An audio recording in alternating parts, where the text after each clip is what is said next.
সেবা করার চেষ্টা করেছি, জানি না সেবা করেছি কি শোষণ করেছি। যদি শোষণ করে থাকি ক্ষমা সুন্দর দৃষ্টিতে দেখবেন। আবারও পুনরায় স্মার্ট এবং মানবিক উপজেলা বিনির্মাণের লক্ষ্যে বড়দের সম্মানার্থে জনস্বার্থে পুনরায় শপথে নির্বাচন করতেছি। এটির আমার লক্ষ্য উদ্দেশ্য এবং মহান ব্রত হচ্ছে জীবনের শেষ দিন পর্যন্ত আল্লাহ ভগবানের সৃষ্টির সেবা করা। এটি আমার মহান ব্রত। তাছাড়া নতুন প্রজন্ম, তরুণ প্রজন্ম, যুব প্রজন্মর সাথে আমার এমনিতেই নিবিড় সম্পর্ক। কৃষক, শ্রমিক, মেহনতি মানুষের সাথেও আমার নিবিড় সম্পর্ক।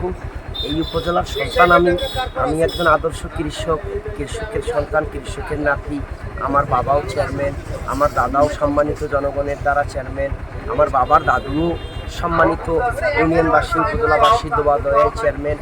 আমিও আল্লাহ রহমতে ভগবানের কৃপায় সম্মানিত উপজেলাবাসী দোয়া দয়ায় টানা 3বার চেয়ারম্যান হয়েছে, সেবা করেছি।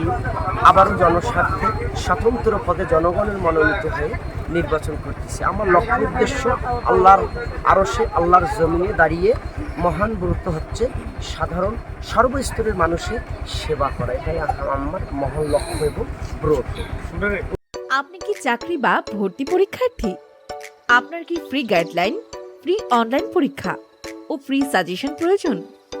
তাহলে অ্যাক্টিভ এমসিকিউ অ্যাপস আছে আপনার পাশে। প্লে স্টোর থেকে এখনই ইনস্টল করুন অ্যাক্টিভ এমসিকিউ অ্যাপস।